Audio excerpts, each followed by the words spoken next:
Hey everybody, it's GauntletX and welcome back to some more Magic Arena, and today we have a quick draft of Bloomburrow. These quick draft queues are going to be up for the next week and a half here, all in preparation for the Bloomburrow Arena Direct next weekend.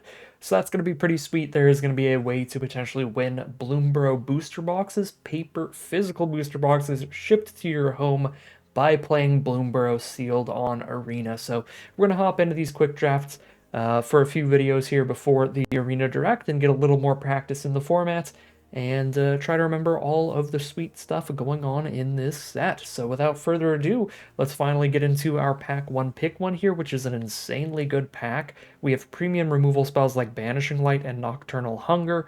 We also have one of Green's best commons with the Tree Guard duo, excellent at pushing some damage through.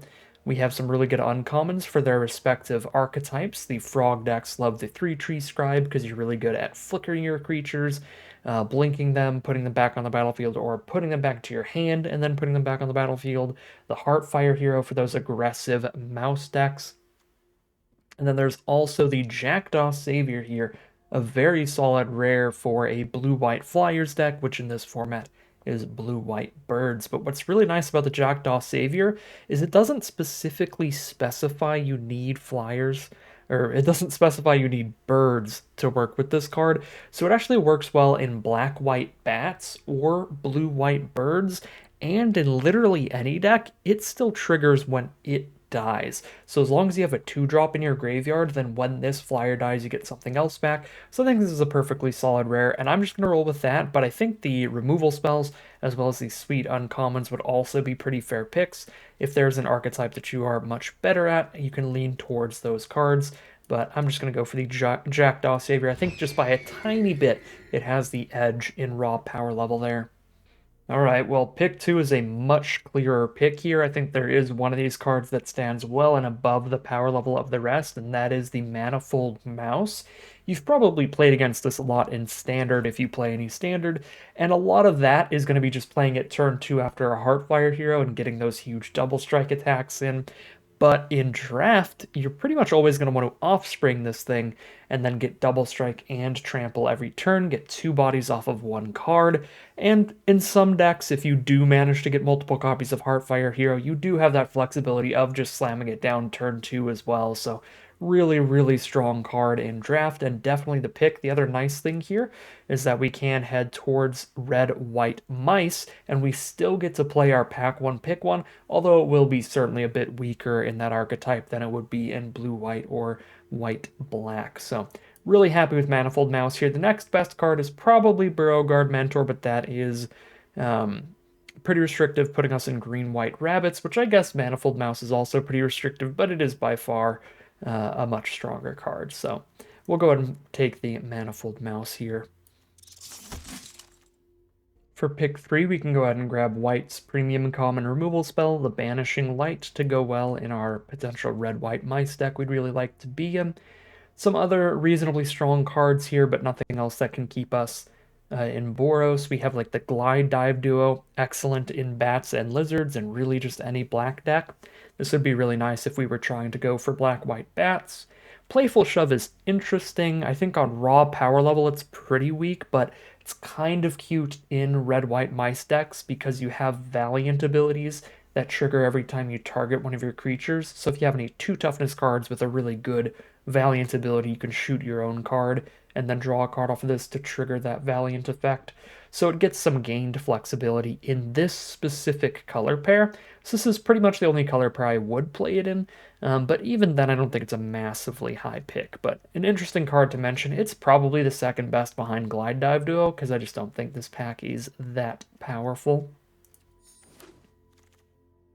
Pick 4 is sadly a little bit of a miss for us trying to be in red-white mice here. We can take Lupin Flower Village if we really want to force it, but I think I'm just going to take the strongest off-color card here, which is Downwind Ambusher by a pretty decent margin. This card was impressively strong. It doesn't have any of the main creature types, but flashing it in, getting that enter the battlefield effect has been really good. You can win a combat with that -1/-1 pretty often. Sometimes you even just kill a 1/1 or something. There are offspring tokens like the cards that pop out of cards like Manifold Mouse.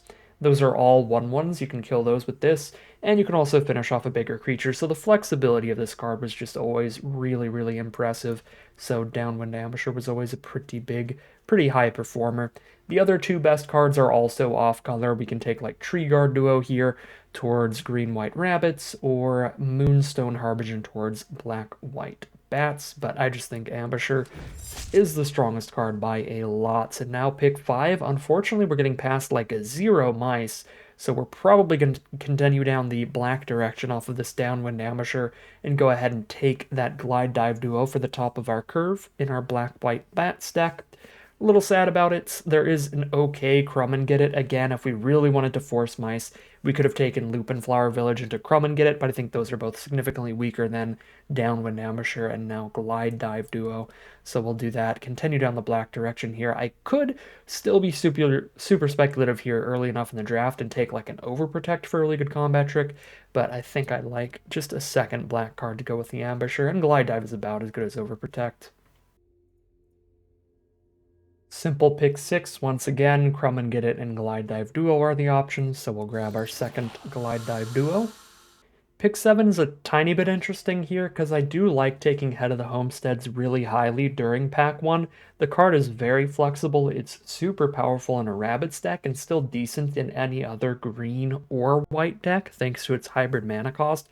This is a pretty high pick for me generally during pack 1, because it keeps you flexible during the draft, but these 3 picks in a row, Downwind Ambusher, double Glide Dive Duo, and of course our 2 really nice white spells here mean that we're in a very good position to finally just lock in and commit on a Bats deck. So when we get a really good Bat build around like Starscape Cleric, I think we can go ahead and commit to our 2-color archetype, and this is going to be stronger in our Black-White Bats deck than Head of the Homestead by a pretty decent margin. So we'll grab that Starscape Cleric here.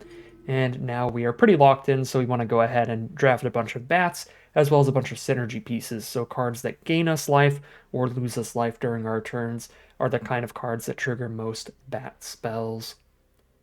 And speak of the devil and he shall appear, there is the Life Creed Duo, excellent synergy piece for bats decks. I would play it pretty highly in those and in not too many other archetypes. It's really when you're triggering a bunch of cards that this card gets strong, and we are already triggering Starscape Clerics, and we'll probably find more synergies than that.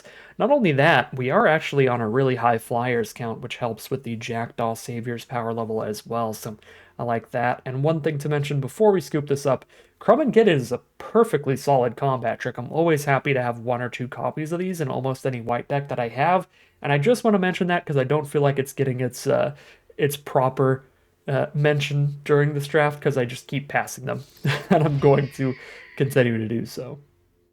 Pick 9, this is a reasonable position to take Uncharted Haven or Nettle Guard. These are both fine. I don't love tap lands in this format because the vast majority of the time you're going to just be playing a 2-color deck, so the Terramorphic Expanse Evolving Wild style comes into play tapped, only adds 1 mana, is not that great in a 2-color deck because you're usually going to be curving out trying to get aggressive, and playing off curve is a big downside to that land. So I basically only play when I splash, and I pretty much never splash in the set, so I think we would rather just take random main deck artifact and enchantment removal just in case we don't get enough 2-drops. We'll run this. It is a little filler. It will be one of the first cuts if we get to like 25 playables or something, but it certainly helps us get to the number of playables we need.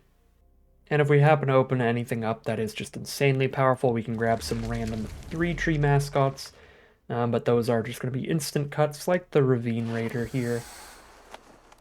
But get these 3-tree mascots real late, so we've got 2 copies of that for fixing no matter what. So what do we have? Pack 2, pick 1. Quite a bit of a bummer of a pack to open up for Black-White Bats.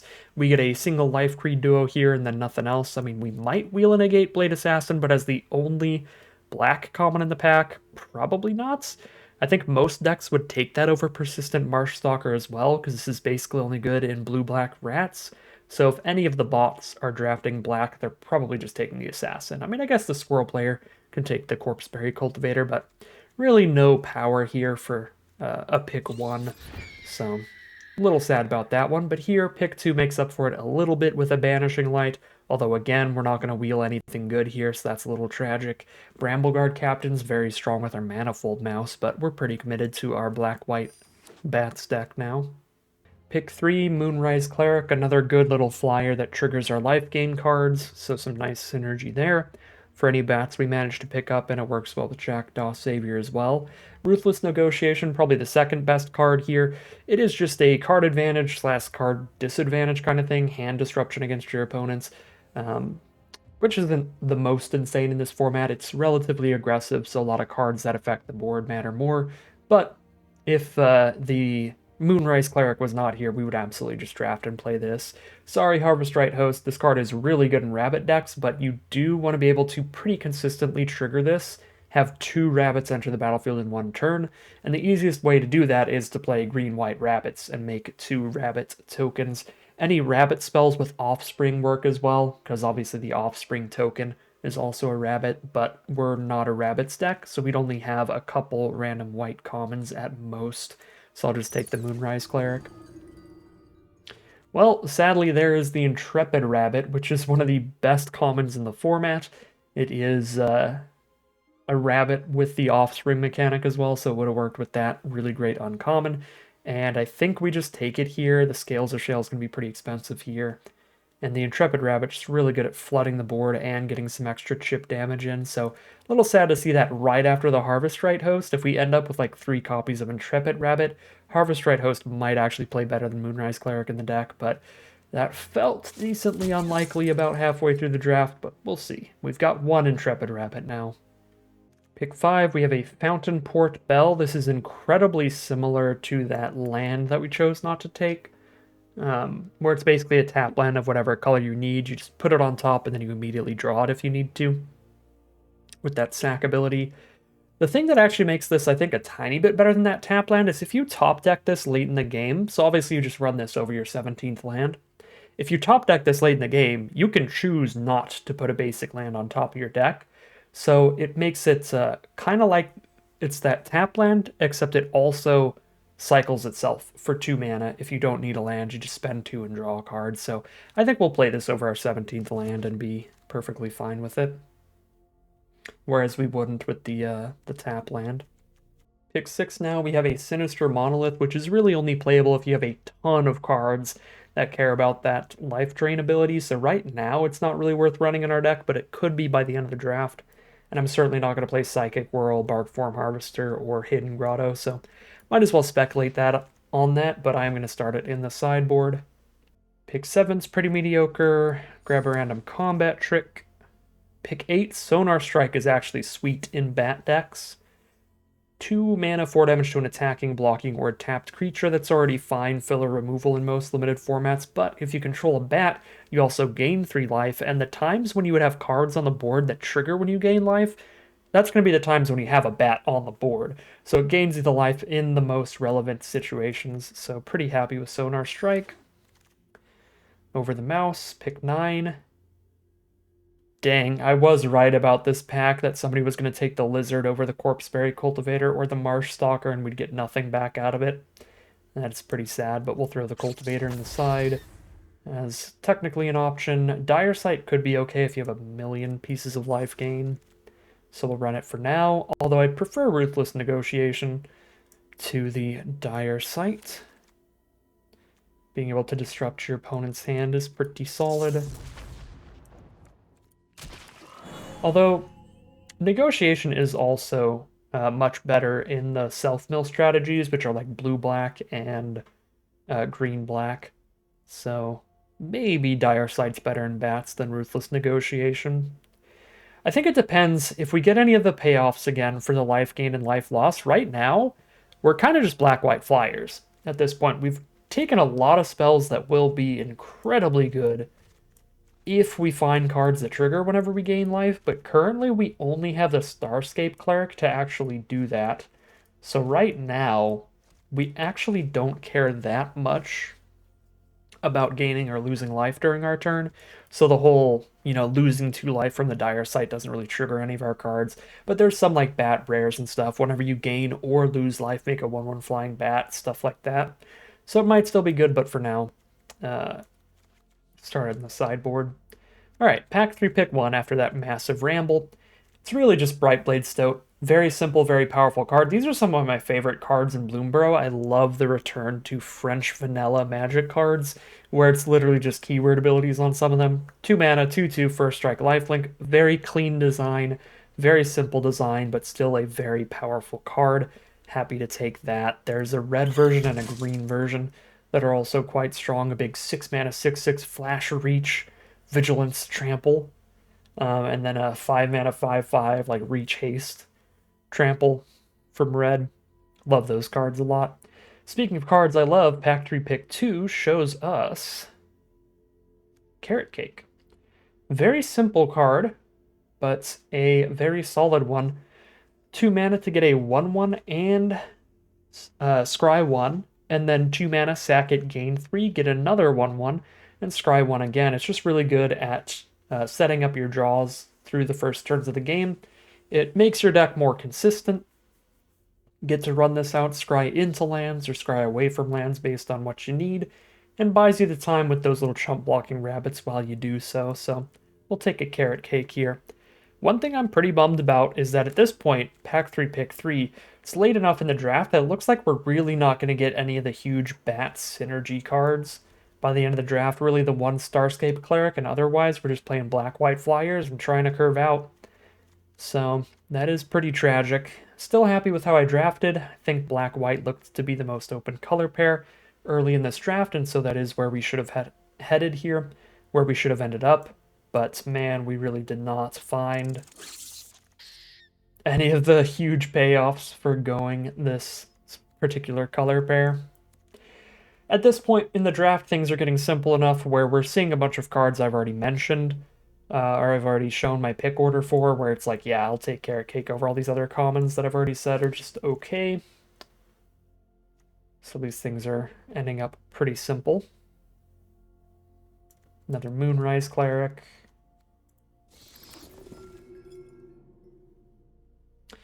Take a Saver here for more efficient removal over another Life Creed duo.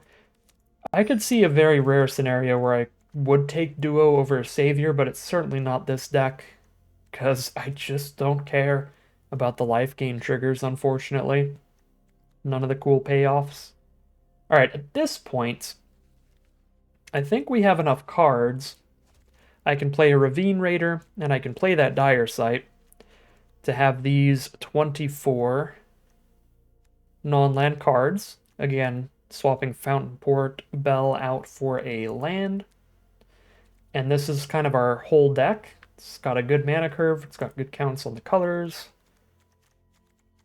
Yeah, this is a perfectly solid deck here. So at this point, I can decide between rare drafting for Vault Progress or taking cards that will improve the deck. And now I know 100%, because we're in Quick Draft and we have infinite time to do this, whether or not I'm actually going to cut something for something I'm taking here. Like, would I cut anything in this deck for a Veteran Guard Mouse? Would I cut anything in this deck for a 3-tree Mascot? Would I cut anything in this deck for a Psychic Whirl?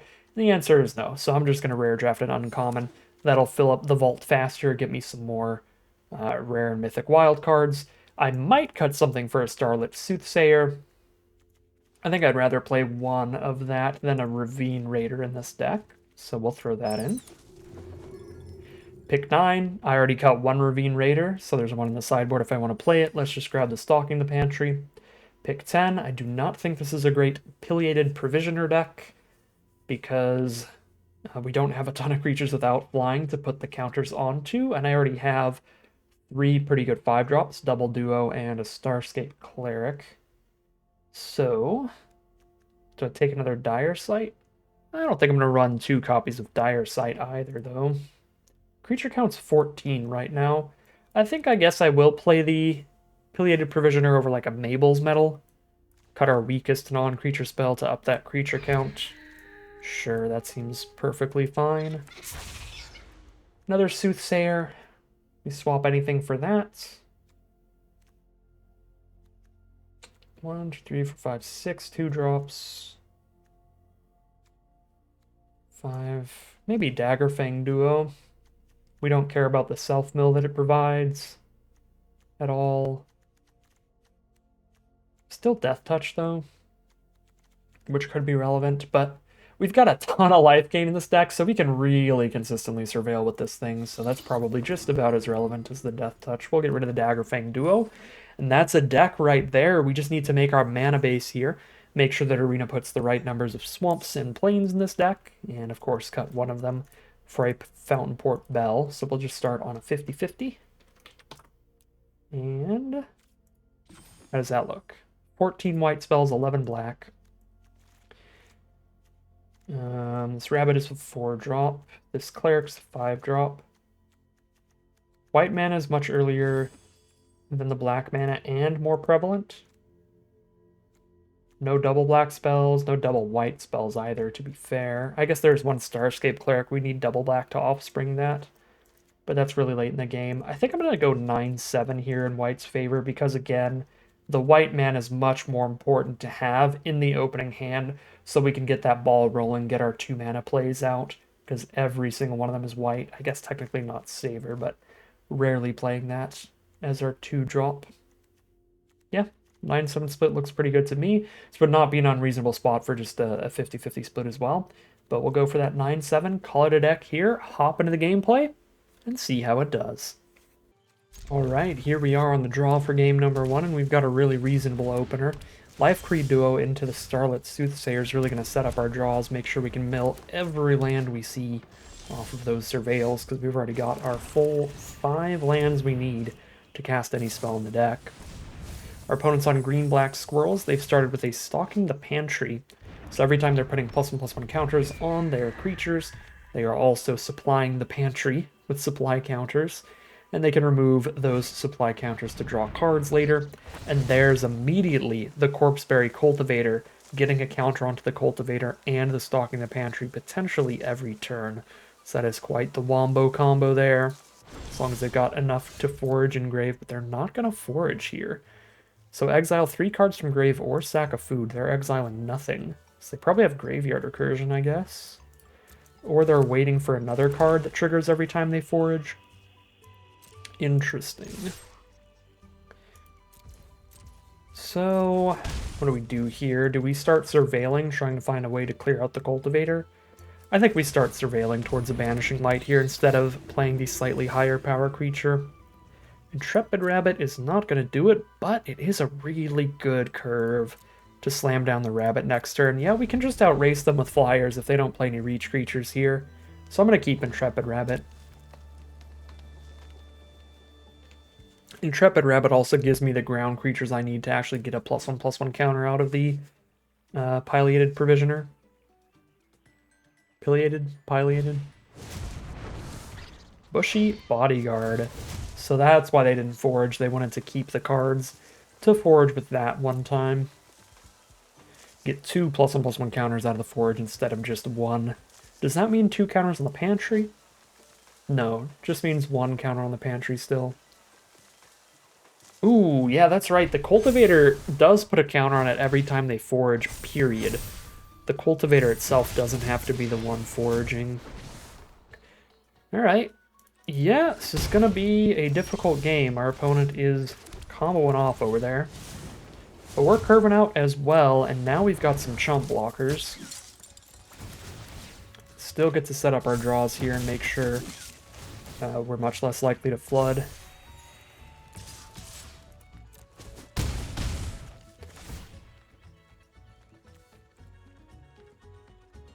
Quite reasonable. We'll keep that Glide Dive duo.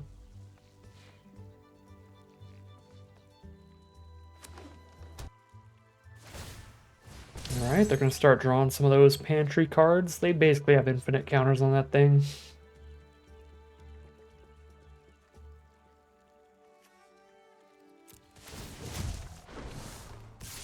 With the Cultivator to go with it.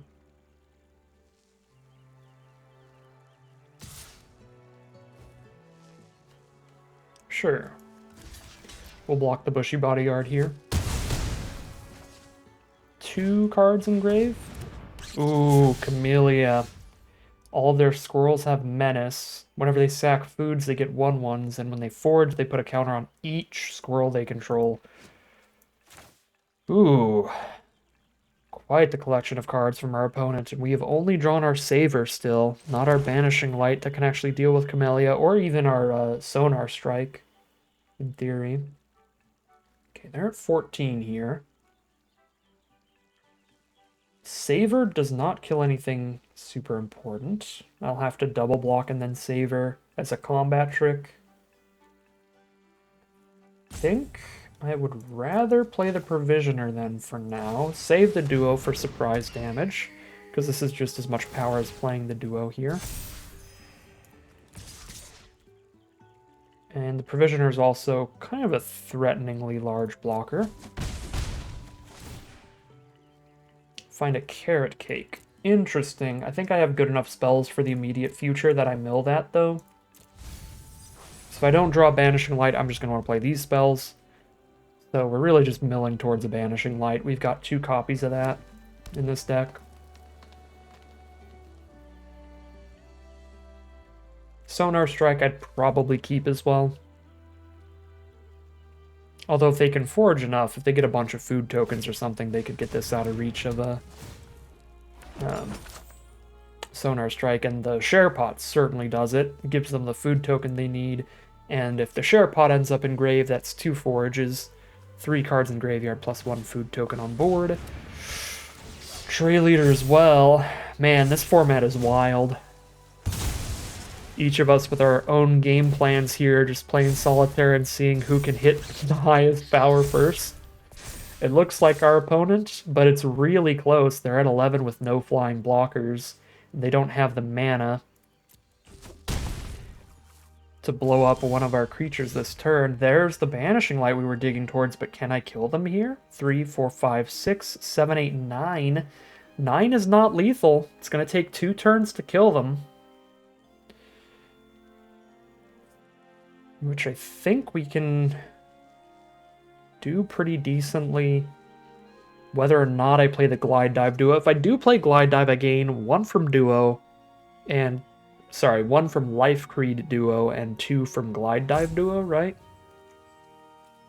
So I'm at 17. They have 7, 8, 9, 10, 11, 12, 13, 14, 15 power on board, plus Camellia, +1/+1s.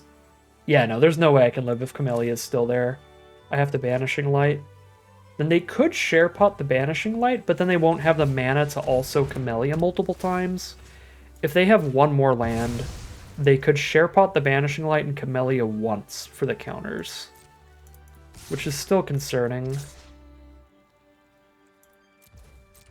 but not lethal, especially when they're not going to be attacking with Camellia and I have a Saber up. And then, yeah, I can almost definitely just get them next turn. They could blow up the Pileated Provisioner, and then I deal 3 with my other 2 flyers in the final 2 with the Glide Dive Duo. Dig in with that Stocking the Pantry.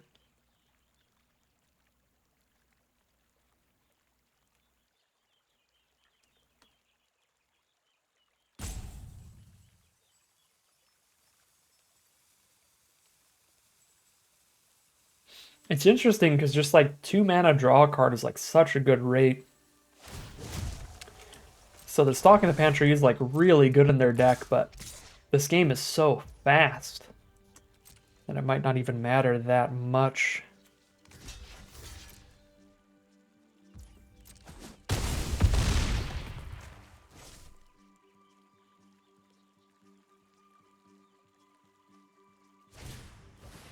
Another Share Pot, save the food token. Might be the plan here to be at 8 life, 3, 4, 5, 6. I can do exactly 8 damage to them.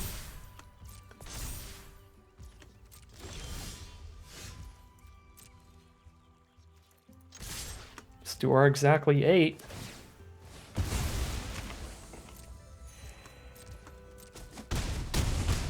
That is going to be game. Really, really close game of Magic there, but we do find the victory in the end from just all flying creatures all day.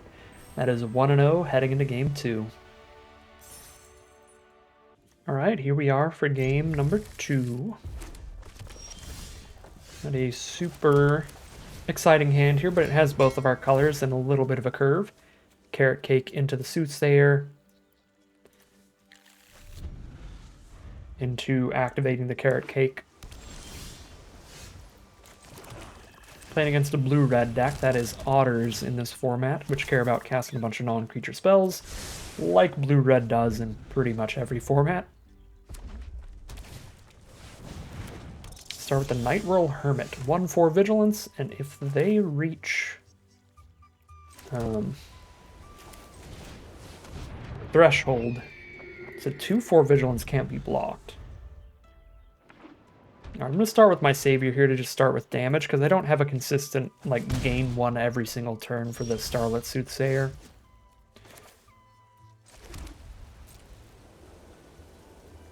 Sadly, this does mean if the Savior dies, I don't get anything back, but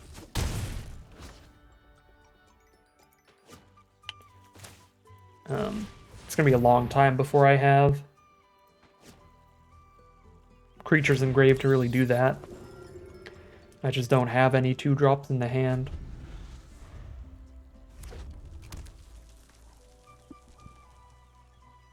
I'm surprised, but pretty happy they had nothing to play on turn 4 and nothing to deal with a Savior. Apparently they drew into a Sugar Coat, so that will deal with it.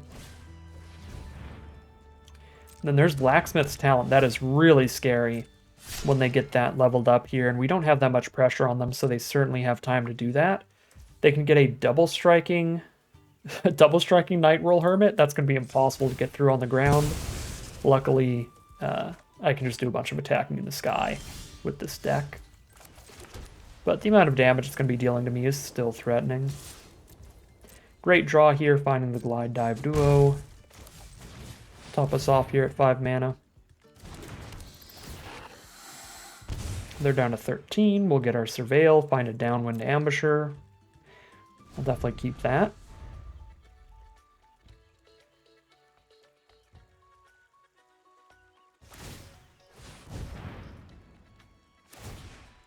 Alright, level up that Blacksmith's Talent, get that free equip. They don't even attack for the 2, I guess because we just bounce there. Okay, Soothsayer Crack the Carrot Cake feels like the play.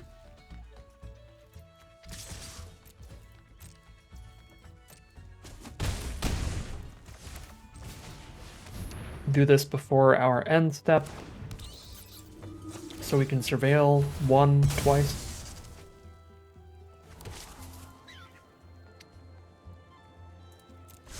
Well, scry 1 and then Surveil 1 twice. It's really good at digging. Okay, I'm just going to keep an Intrepid Rabbit, so much for the Surveil. And it doesn't matter, we have 7 Power Flyers on board. Our opponent's at 8, but they are just over it. They just don't have enough interaction there. No removal in their hand, and we are 2-0 heading into game number 3. Alright, on the play now for game 3. This is a really nice hand. Just starting with a Bright Blade Stoat is always going to be super exciting. So let's get that out here.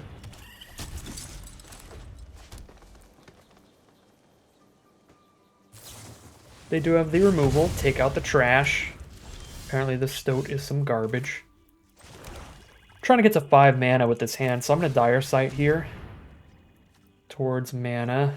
Another 5-drop. Fountain Port Bell is kind of awkward here, because I have to tap 2 mana for it to draw the land, play the land untapped. I guess, yeah, no, I can Fountain Port Bell. Yeah, no, that's land 4, reasonably. Never mind. I have not played with Fountain Port Bell in a long time, and my brain is completely befuddled here. So what I get to do is I get to Fountain Port Bell for the plains, sack the swamp to draw the plains, play the plains, play my 2-drop Life Creed Duo. It works perfectly fine. To play and sack it in the same turn, it's essentially the same as playing Evolving Wilds. Oh. Unless I just hit land 4, but with 2 really strong 5-drops in hand, let's guarantee that 5th land to be untapped next turn.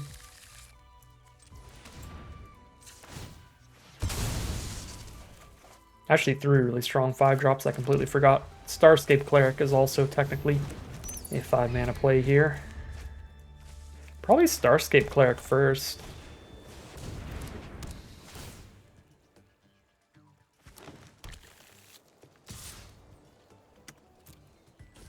So our opponent's on the full Naya.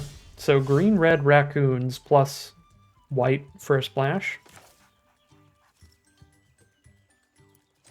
Let's Cleric it out. It's going to be big damage with Life Creed Duo triggering off of both tokens. Well, both creatures. And then, of course, Glide Dive Duo triggering both Clerics twice because of Life Creed Duo. Yeah, this stuff really pops off. Starscape Cleric, while it is basically the only major life gain synergy piece in our deck, like our only major card that's triggering off all the life gain, it's still really strong in this deck because of our consistent life gain.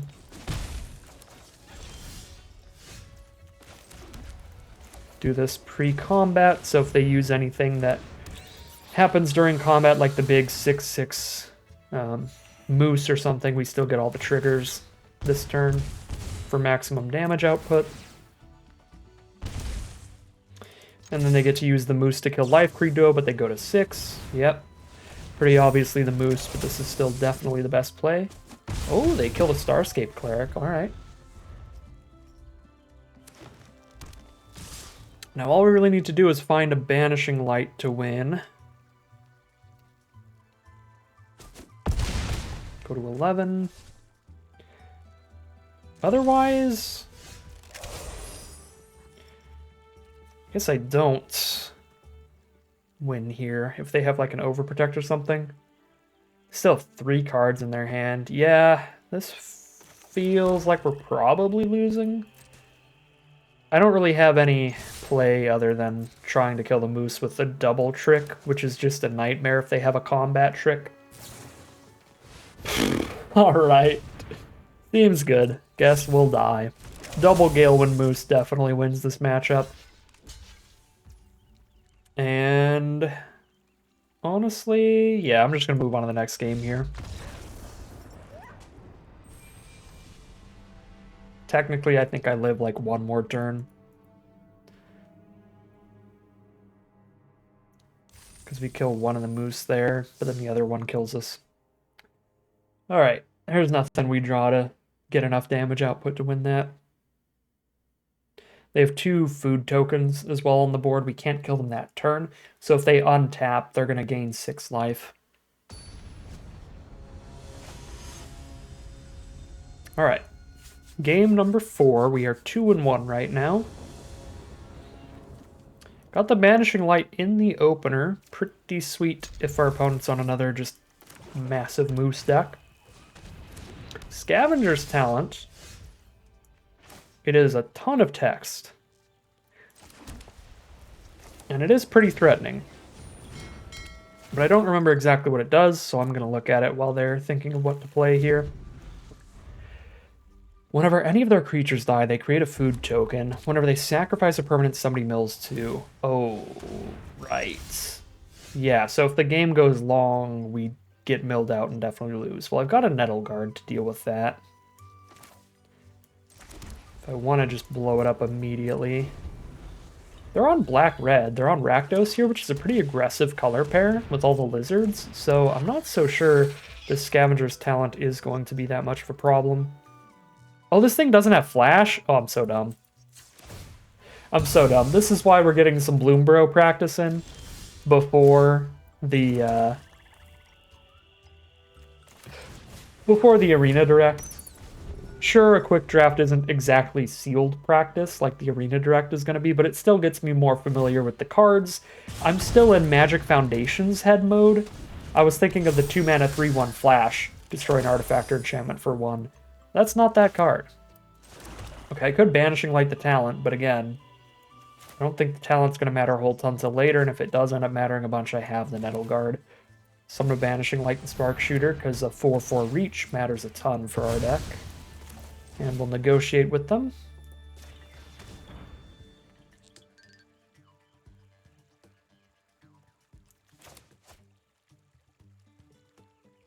So obviously, pretty embarrassing punt there, thinking that Nettle Guard had flash. But again, that's why we get this practice out in an event that doesn't matter too much if you punt. Quick draft is nice and cheap.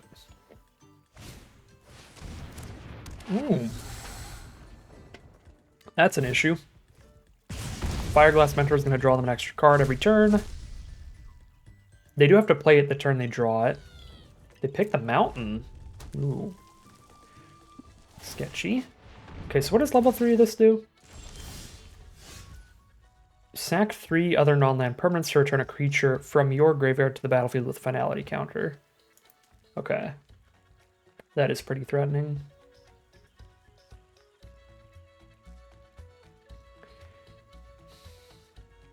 Fireglass Mentor is pretty easily the biggest problem right now. But I can't do anything about that. So start scrying here. Yeah, and then I'm holding off the Mentor from attacking, which is kind of nice. Okay, Downwind Amateur will kill the Fireglass Mentor. So I will take that. It's going to cost me 4 mana to do that, so I will not have the mana up to sack the Nettle Guard yet. I kind of don't want to play the Nettle Guard until the turn I'm going to blow up Scavenger's Talent, because I don't want it to get destroyed by removal. Because again, if I deal with all their early aggro, deal with the Fireglass Mentor card draw, we will get milled out by Scavenger's Talent if we don't kill them fast enough. Wow, okay. Fountain Port Bonebind Orator. And the Fountain Port is insane with Scavenger's Talent, is it not? Yeah, because it's going to give them tokens. Treasure tokens to sack every turn. Gorgeous tokens to sack to the Scavenger's Talent. Yeah, that's really threatening.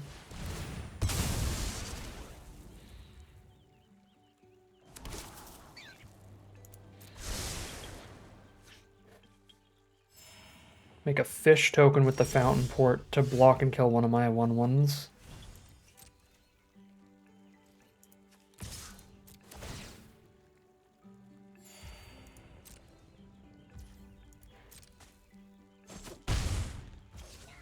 Yeah, Scavenger's Talent is very quickly becoming a massive issue. Shoot, you know what I just realized? If I ambush or Mentor, they can theoretically just bring it back with Scavenger's Talent, but it does have a finality counter. Sacrifice 3 other non-land permanents. They can go fish, food, and Fountain Port fish. Okay.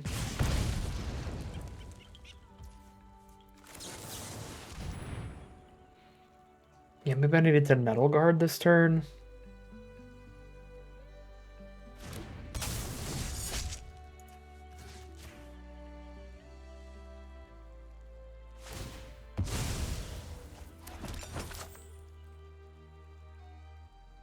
They don't have to tap out to bring this Fireglass Mentor back, but we have made it so it doesn't trigger this turn. They do have to... Wow, does this trigger in the order I think it does? They get to sack my cleric to their Scavenger's Talent? Alright, well that's completely filthy. You got me then. Lord have mercy. Alright. I think that's the only active treason in the whole set. Only steal a creature till end of turn. Wow. Yeah, I guess we just completely lose for not blowing up Scavenger's Talent first. That's disgusting. Alright, well this game is almost definitely over. Still play it out here. That's frustrating. Turn would have been just infinitely less scary if we had just blown up Scavenger's Talent first. Did not see Reptilian Recruiter coming. The actual nightmare scenario.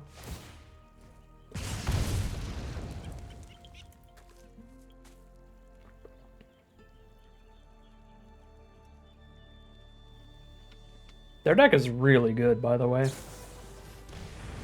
That Scavenger's Talent synergy is wild. At first I was like, oh, this card's not so bad, because Lizards is like really aggressive, Scavenger's Talent is really grindy, but the Recruiter Scavenger's Talent combo is one of the grossest things I've ever seen done with that card in Draft. Fireglass Mentor continuing to be busted. .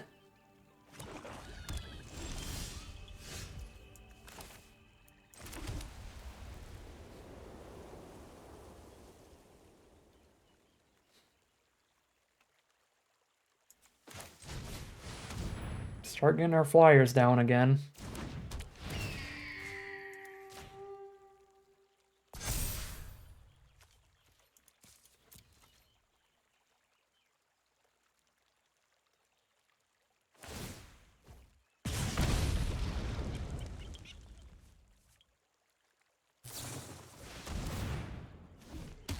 Premium removal from the feed the cycle.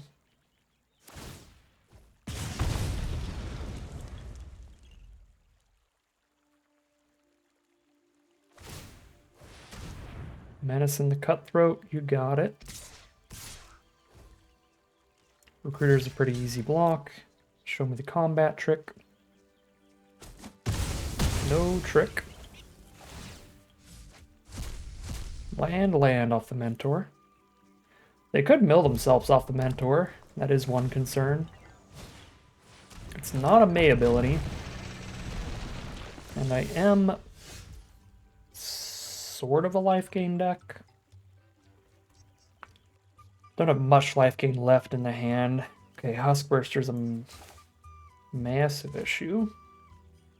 I need to hit my second Banishing Light, or this Huskburster's going to kill me faster than Mentor mills them. I mean, I guess I could triple block, technically. That is 6 power.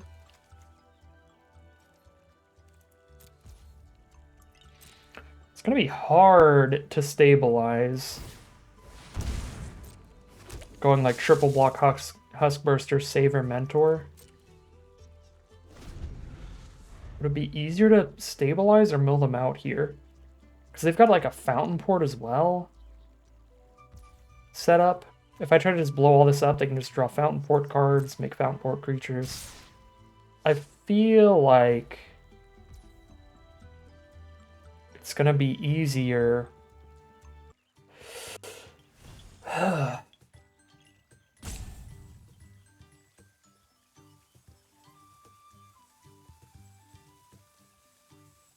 Yeah, I feel like it's going to be easier to try to get them to mill out than it is to try to stabilize. But not by a ton. This is a lot of damage coming in.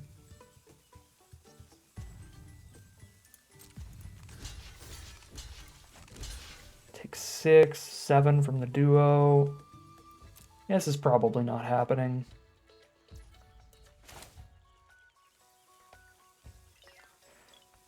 Kill Mentor, take 5. Go to 8. Then they're not milling themselves anymore. But they just have the 4-3, a 1-1, and a 1-3.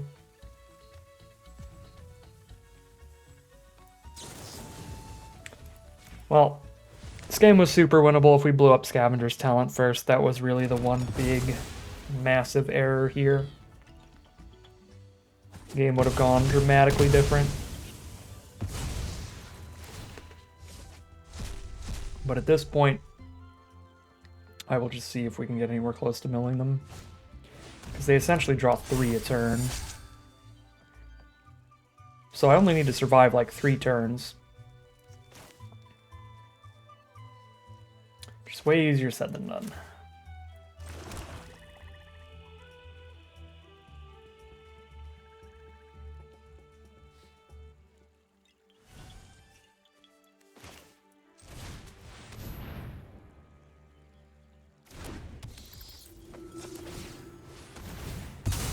Both the Cutthroats have Menace. I actually think I'm dead on board because they hit another Menace threat.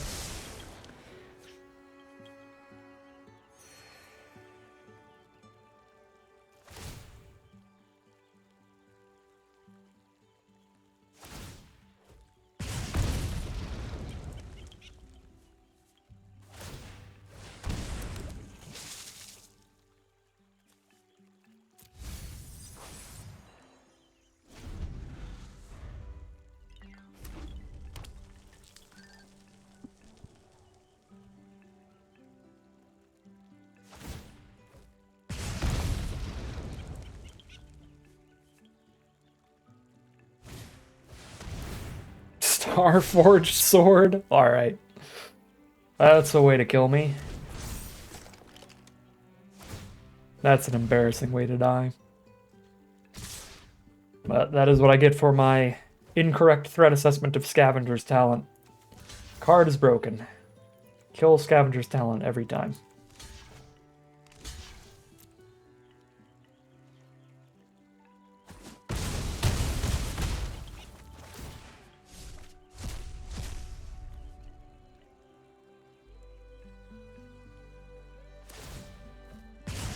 Alright. 2-2, heading into game number 5, but most importantly, gaining valuable knowledge for the Arena Direct. Scavenger's Talent is real. Alright, here we are for game 5. Trying to delve back into Bloomburrow headspace after all the Foundations and Pioneer Masters and Duskmourn. It's actually been a long time. When you put it that way, this was 3 formats ago. We've played Duskmourn, we've played Foundations, we've played Pioneer Masters. Really do need to relearn the format before the Arena Direct.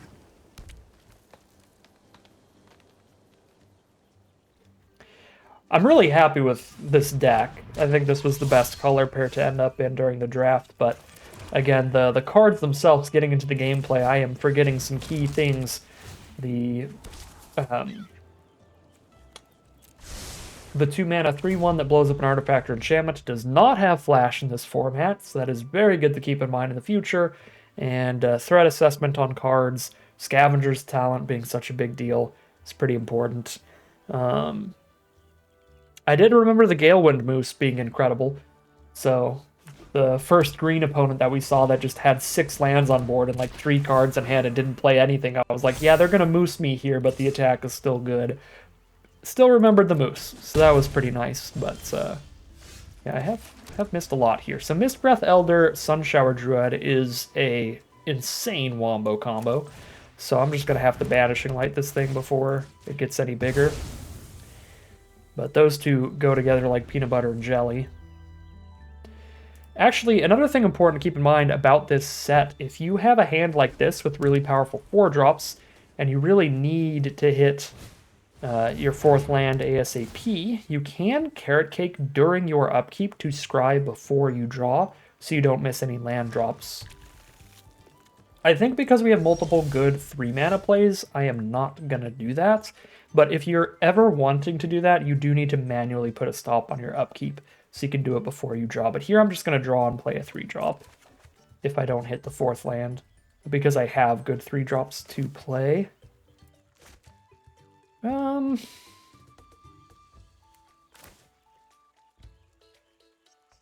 going to Savior here. I'll just go for more power. I don't have any life gain triggers. Let's go for more damage.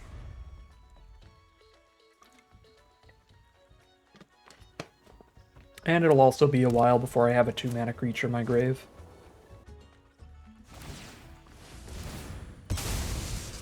Alright, our opponent is ramping up. So they had the excellent Frog rare, but they're actually in green-white, which is the Rabbit's color pair.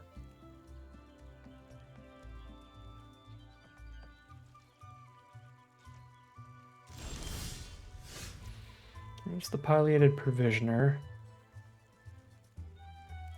Keep slamming flyers here, drop the Moonrise Cleric.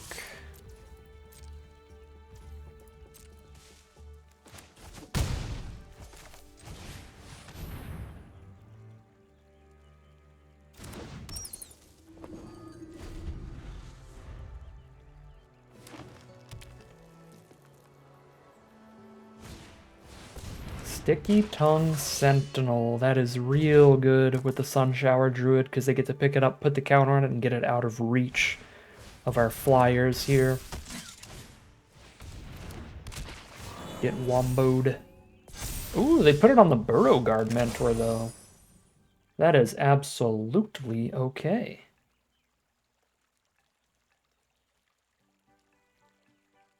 Yeah, we're vibing. Then we can attack through the Sticky Tongue Sentinel. If the Sticky Tongue Sentinel does die, the Burrow Guard Mentor gets smaller as well, so the trade is just good here.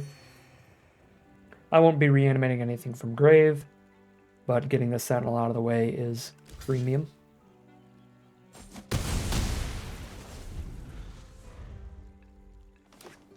one card in their hand.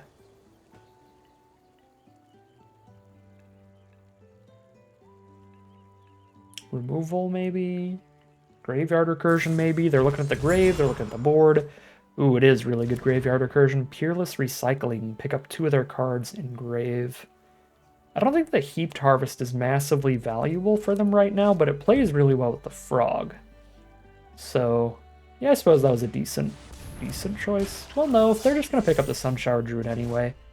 They could have just picked up the Frog. That might have been better. Gifting me a card is a pretty big downside. Okay, this time they're going to make the reach creature bigger. Fair enough.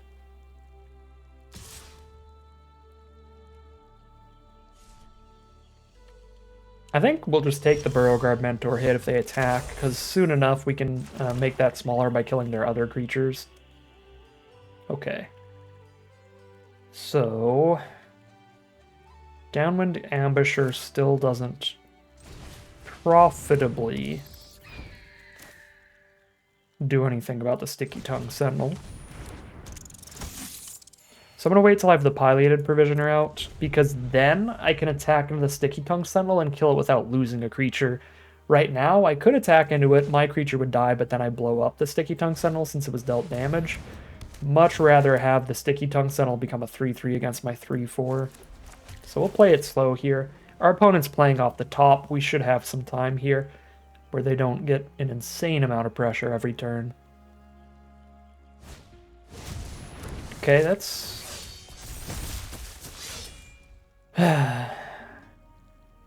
kind of an insane amount of pressure immediately. Yeah, not in that it's going to damage me a bunch, but it completely stops my Downwind Ambusher play. Because now if I Downwind Ambusher, I just put 2 +1/+1 counters on it. So now I will have to just blow it up for having been dealt damage. That's kind of tragic. I'm going to Dire Sight then. Start digging for more flyers first, I think. Like the Moonrise Cleric. I wouldn't mind hitting land 6 and just playing that immediately this turn. Oh, wait. I forgot I missed a million land drops this game. So I already played land for turn. That is dumb, tired holiday brain stuff. That's a, ooh, I've been working overtime and spending time with the fam. I have not played Magic in 2 weeks kind of play.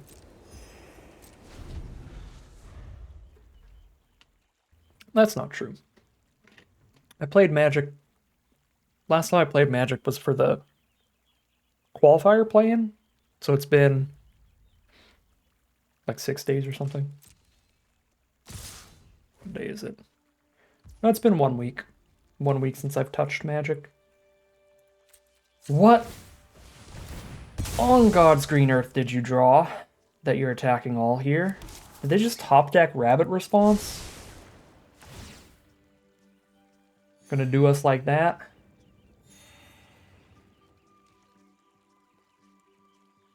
+2/+1. 5 toughness.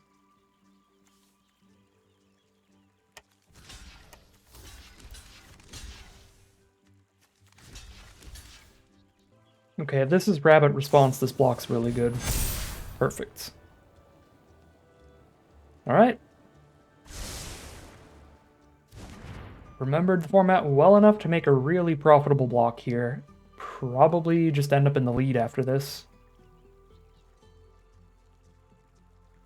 Actually, not even probably, just kind of confidently.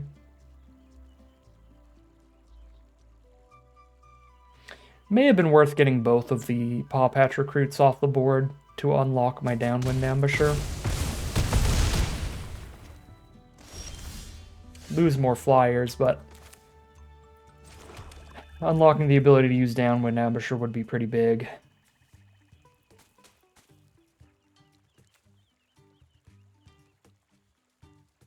I have to target something to play this. I can't even play it without targeting something.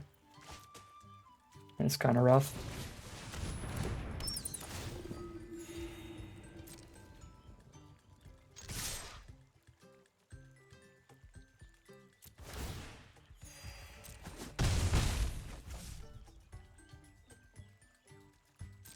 can't Sonar Strike the Beauregard Mentor, but I can Sonar Strike the 1/1.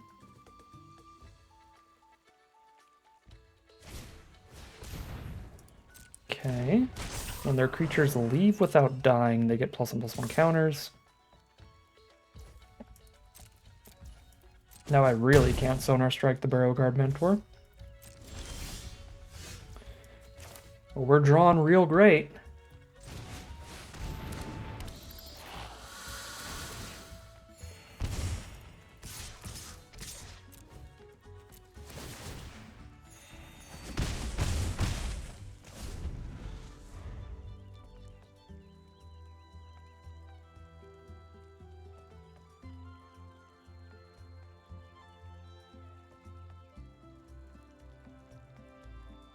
I think I should have just traded and killed the offspring here.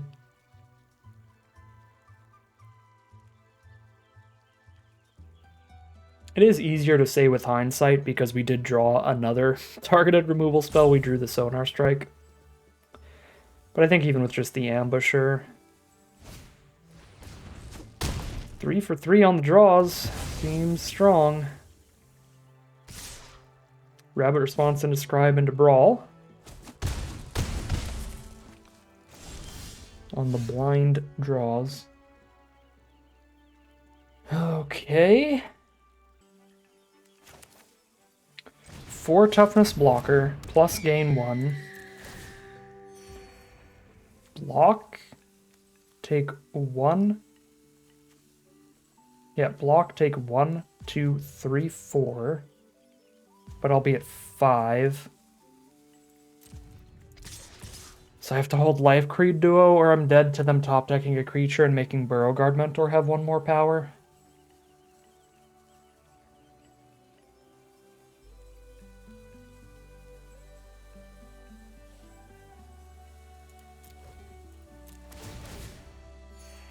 And then if they don't draw a creature, I get to kill one of these two and trump some Mentor damage.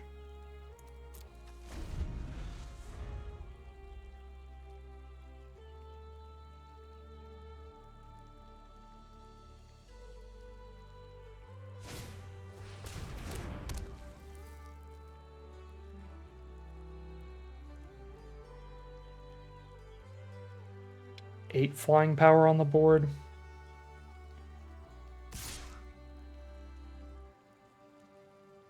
And I guess I could have went all in. If I attacked with Life Creed Duo, I would have had a 2-turn lethal here, but again, if they top decked any creature, I would be dead on board. If I played it that way.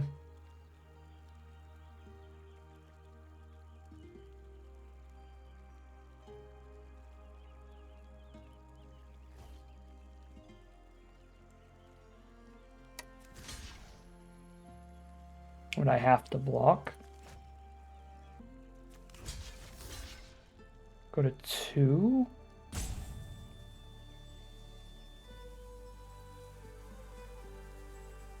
Sonar Strikes a gain 3. I go back to 5.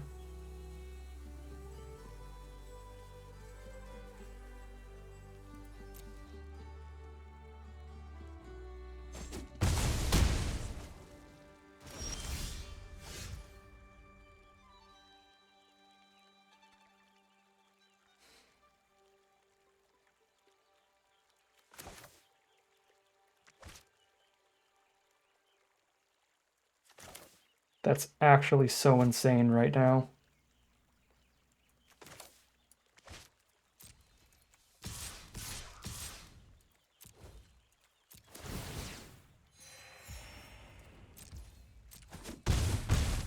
That's like the god draw. Full control mode, what we can do here is first strike damage the Mentor and then skunk it before it tramples over.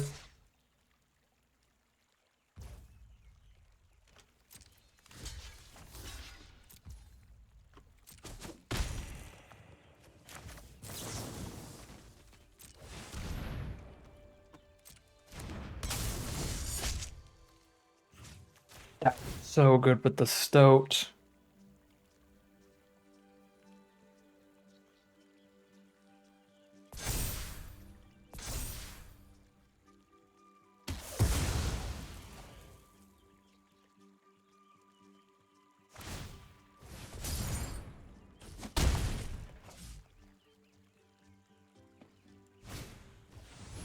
Alright, things got really sketchy there earlier, but luckily we drew really well in the late game to make up for some early punts. I think the real big decision point that could have changed the game a lot, and it would have been way more in our favor, would have been just trading into that offspring token earlier.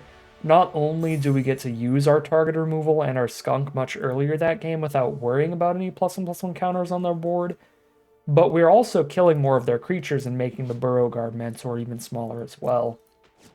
So I think we should have just taken the trade earlier instead of trying to keep these clerics around, and we would have been in an even better position there, would have been much less sketchy.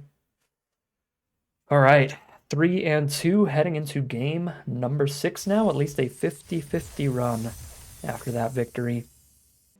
Alright, here we are on the play for game number 6. This is a risky keep, I'm gonna be completely honest. It is a bunch of lands and 5-drops. I'm still gonna hit the land though, because these 5-drops are great. I think I would mulligan this on the play.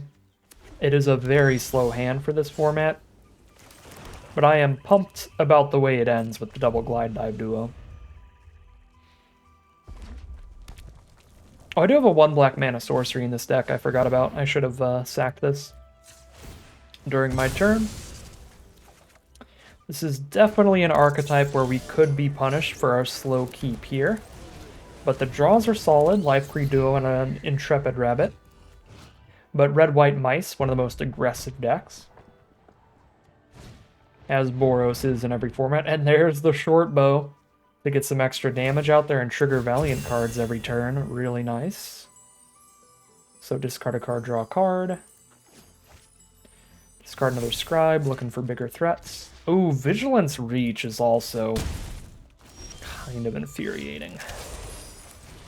Yeah, that's definitely an issue for us. We might have to Banishing Light the short bow itself later.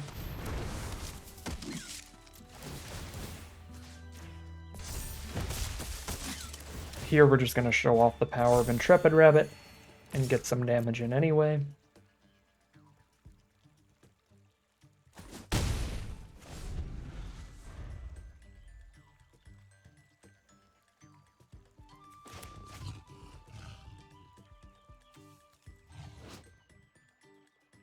This Ruthless Negotiation artwork is kind of sick.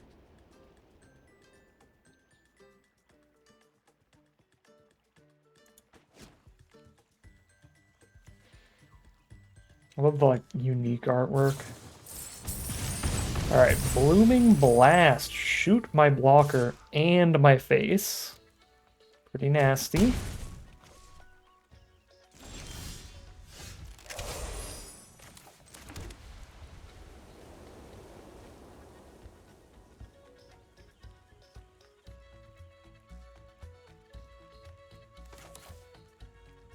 Play a duo here. If I'm Banishing Light the short bow or the Scribe right now, I'm only getting 1 extra point of damage in.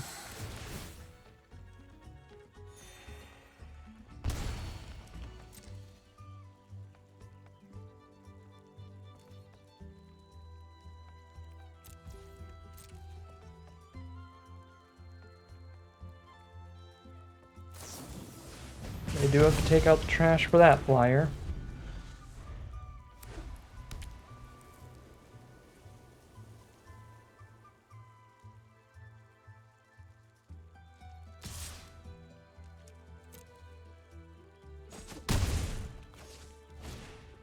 And there's the Veteran Guard Mouse, which is going to be like a 5/5 Vigilance Reach.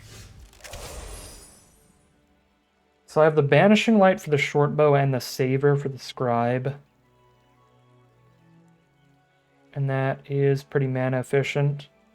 I kind of want to crack the treasure for the Negotiation now as well. They did not play a land last turn. They've got 2 cards in hand, so these should just be like 2 good spells. So getting rid of 1 with Negotiation feels good.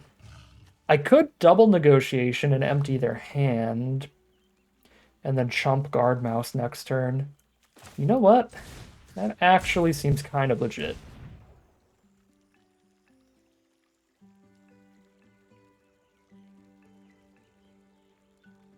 I can chump Guard Mouse.